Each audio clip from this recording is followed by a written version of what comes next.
البدع والأهواء، أهل البدع العقائدية وأهل البدع السياسية.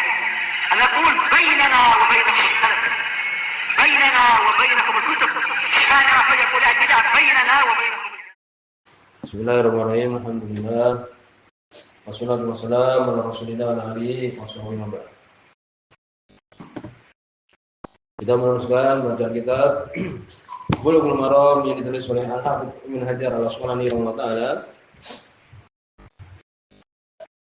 Insyaallah kita menyelesaikan kitab Siyam. Kitab yang kelima, kitab tentang puasa. Juga oleh beliau tentang permasalahan puasa Ramadan yang kita jadikan itu pembukaan. Kemudian setelah itu bagian pertama tentang puasa sunnah dan puasa yang dilarang untuk dilakukan padanya, sebagaimana ya pembahasan telah lewat.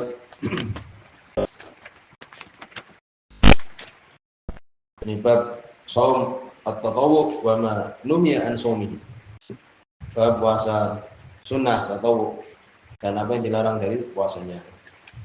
Kemudian juga bab yang kedua kita akan selesaikan insyaallah, yaitu bab al-i'tikaf wa qiyam Ramadan. Bab i'tikaf dan puasa. Qiyam ini berdiri, maksudnya salat tarawih Ramadan di bulan Ramadan. Sungguh oleh beliau barang siapa, ya hadis barang siapa yang dia itu salat tarawih ini berdiri di malam bulan Ramadan karena iman dan ihtisab, diampuni dosa dia telah lewat. Ini dosa-dosa kecil.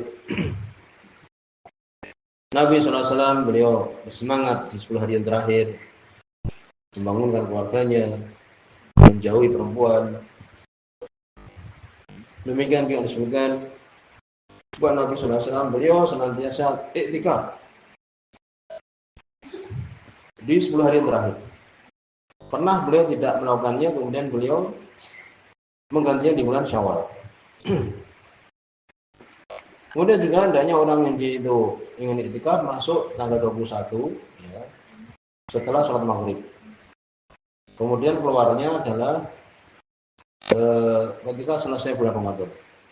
Ya, sebelum adzan maghrib bulan Syawal, tanggal 1 Syawal. Itu. Kemudian juga orang iktikaf hendaknya tidak menjenguk orang sakit, tidak mengantar jenazah. Ya. Bagaimana kalau kemudian ketika iktikaf dia belajar, boleh. Yang mendengarkan taklim boleh ya, tapi bukan taklim yang pelajaran-pelajaran yang sulit-sulit, tidak. Ya, pelajaran-pelajaran karena menuntut ilmu termasuk ibadah yang paling mulia kan itu. Tapi bukan menuntut ilmu yang sampai kemudian menyibukkan, menjauhkan dari ya berzikir kepada Allah Subhanahu wa taala. Allah demikian. Demikian juga tidak melakukan jual beli. Ya. Demikian juga disebutkan bersungguh-sungguh di tanggal 27 Ramadan. Ataupun tanggal-tanggal ganjil di 10 hari terakhir, ataupun 10 hari terakhir di bulan Ramadan. Kemudian juga di situ ada ciri-ciri bahwa malamnya itu adalah malam Lailatul Qadar. Ya demikian. Berikutnya ini tersisa 2 hadis. Qala Allah Ta'ala, hadis yang ke-10. Wa Aisyah, dari Aisyah radhiyallahu anha. Ini hadis yang ke-661 di buku ini. Hadis ini, hadis Aisyah radhiyallahu anha ini sahih. Ya. Walaupun sebagian ulama membicarakan seperti Syekh Muqbil rahimahullah memasukkan di hadis yang berpenyakit, hadis mu'allaq ghairu sehat. Hadis berpenyakit tampaknya dia itu sahih tapi berpenyakit. Tapi ada penguatnya. Mana ada penguatnya? Bahwa Abdullah bin Buraidah ada yang mengikutinya, yaitu Sulaiman bin Buraidah. Jadi kesimpulannya di sini sahih insyaallah. Tentang zikir yang diucapkan ketika malam Lailatul Qadar atau seseorang merasa itu malam Lailatul Qadar. Dari Aisyah radhiyallahu anha kalau beliau mengatakan, "Qul doa katakan ya Rasulullah, Araita in alimtu, bagaimana pendapatmu apabila aku mengetahui, yakni aku menyangka ayya lailatin lailatul qadar. Malam-malam apapun yang di itu malam Lailatul Qadar. Bagaimana? Ini kalau aku menyangka itu adalah malam Lailatul Qadar. Ma aqulu fiha, apa yang aku ucapkan di malam itu? Insyaallah ini umpamanya malam Lailatul Qadar. Apa yang mau dibaca? Qala maka Nabi mengatakan sallallahu alaihi wasallam, "Quli, ucapkanlah olehmu, Allahumma innaka afuwun tuhibbul afwa fa'fu anni." Ya, tidak ada di situ kalimat afuwun karim, cukup afuwun saja. Allahumma innaka afuwun tuhibbul afwa fa'fu anni. Ya Allah, sesungguhnya Engkau afuwun, zat yang maha mengampuni, memaafkan. Afwan, afuwun. Tuhibbul afwa, Engkau mencintai ampunan. Fa'fu anni, ampunilah aku. Ini zikir yang diucapkan. Rawal khamsah meriwayatkannya 5. Ghaira bi Dawud, selain Abu Dawud. Berarti Imam Ahmad, Tirmidzi, Nasa'i, Ibnu Majah. Wa sahih Tirmidzi, Imam Tirmidzi mensahihkan, wal Hakim demikian juga Imam Hakim. Ya ini. Jadi ini hendaknya untuk dibaca. Juga oleh Imam Sunani, ya, sebelum salam di sini kila ada yang mengatakan alamatnya tanda-tanda Lailatul Qadar anal matla 'alaiha yura kullu sajidan. Nah, ini seakan-akan tampak itu semuanya sujud. Ulah tidak ada dalil.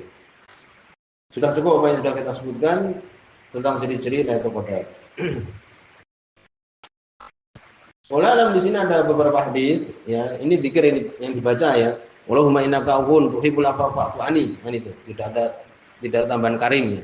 Allahumma innaka afuwun tuhibbul afwa fa'fu anni. Ada riwayat bisa ditulis semua Imam Daraqutni, demikian juga Imam Dawud, demikian juga Imam Nasa'i, ya, dari sahabat Abdurrahman bin Abza, ya, radhiyallahu anhu, bahwa Nabi SAW yaqra'u fil fitr, ya, fa idza salama, ketika beliau selesai salam, ya, beliau membaca di akhir salat itu, kalau beliau salam, ini salat tarawih 11 rakaat kan, selesai salam itu, maka beliau membaca, ya, Subhanal Malikil Qudus, Subhanal Malikil Qudus, Subhanal Malikil Qudus. 3 kali ya kan?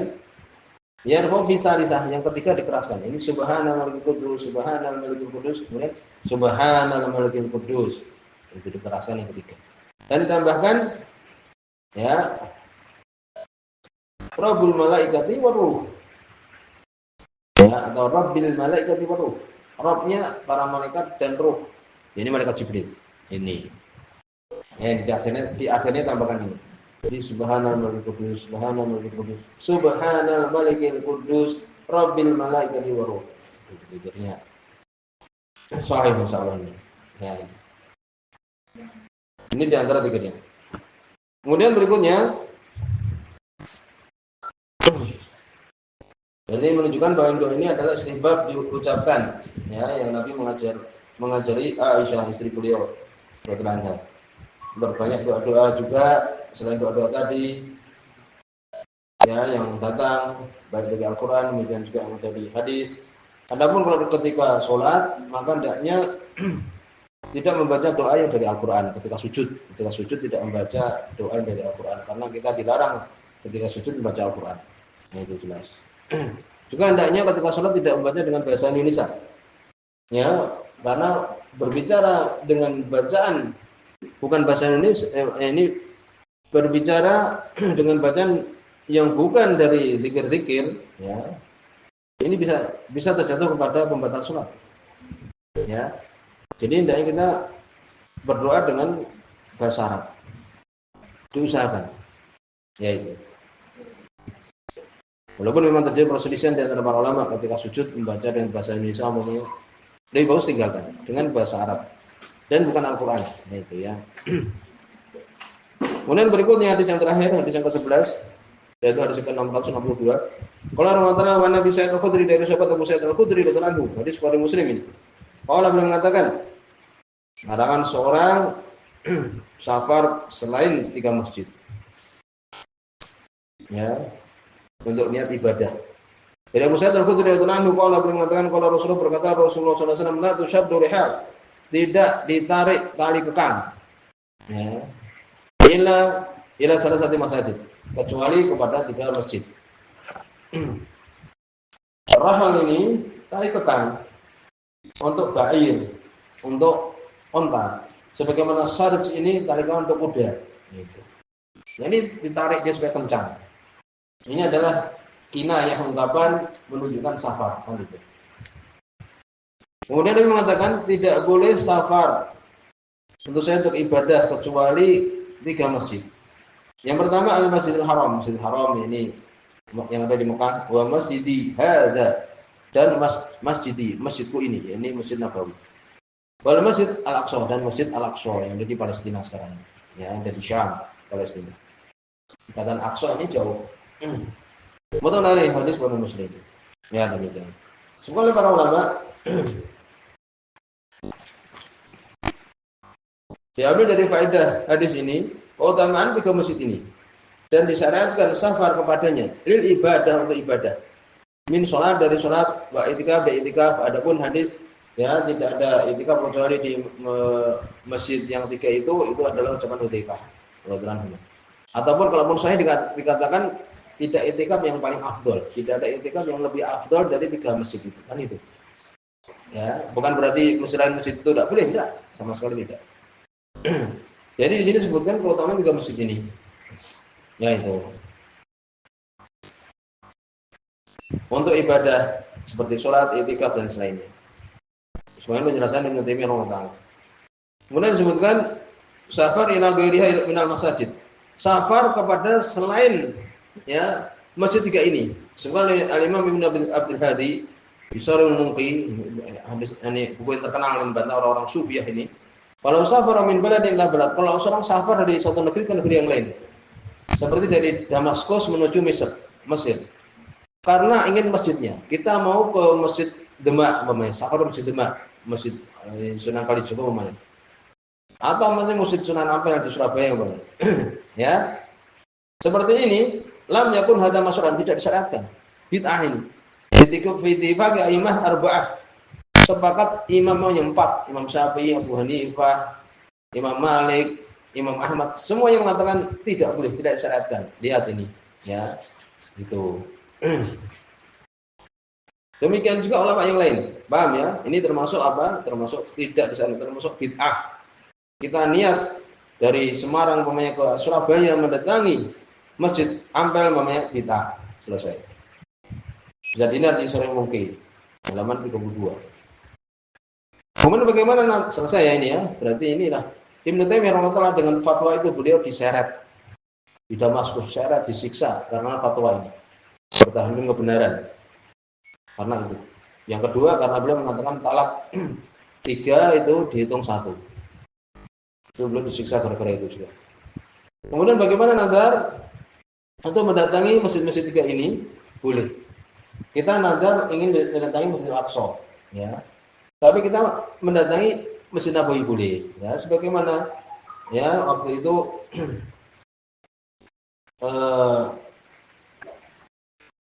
ada sahabat yang di itu bernazar, kemudian dia mendatangi lebih bagus, maka ini diperbolehkan oleh Nabi sallallahu alaihi wasallam. Disebutkan di sini dari Bukhari Muslim, dari Abu Hurairah radhiyallahu anhu, Nabi mengatakan la tusaduriha illa salasa masajid. Nabi tidak safar kecuali di 3 masjid tersebut. Kemudian juga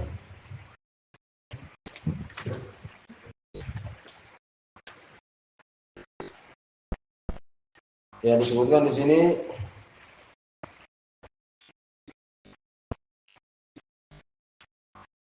pada hasil benar dan taat kepada Allah untuk dia membayar. Ya di antaranya tadi. Juga disebutkan tadi ini hadis Jabir ya, yang tadi kita sebutkan hadis Jabir radhiyallahu anhu dari yang disebutkan Imam Ahmad radhiyallahu taala, ada seorang berkata ketika Fathu Mekah, Rasulullah, aku nadar apabila Allah bukakan kepadamu Mekah untuk aku sholat di Baitul Maqdis. Ya, Nabi mengatakan sholihuna, sholat di sini. Ya, ini sholatlah di Masjid Haram gitu. Maka dia bertanya, dia mengatakan sholatlah di sini. Ini menunjukkan kalau kita nazar di Masjid Al-Aqsa kemudian kita mendatangi Masjidil Haram, maka boleh. Ya, karena itu lebih afdol. Itu. Kemudian juga ada disebutkan satu hal di ziarah kubur, safar untuk ziarah kubur. Berkata Ibnu Abdul Hadi tadi di Shalom Mungkin. Ya, beliau mengatakan bahwa di situ ada yang mengatakan boleh. Tapi itu adalah sebagian dari Syafi'i dan Imam Ahmad. Dari sebagian sahabat Syafi'i dan sahabat Imam Ahmad. Pendapat yang kedua dilarang, dilarang, ini adalah jelas. Ini adalah pendapat Imam Darul Hijrah Imam Malik dan tidak diselisih oleh imam yang tiga itu. Yaitu siapa? Imam Syafi'i, demikian juga Imam Abu Hanifah, demikian juga yakni Imam Ahmad. Semua sepakat itu tidak boleh. Paham itu. Jadi safar untuk ziarah kubur tidak boleh. Ini jelas. Insyaallah selesai pembahasan kita tentang kitab Siyam ini. Sampai di sini sudah juga sudah ada.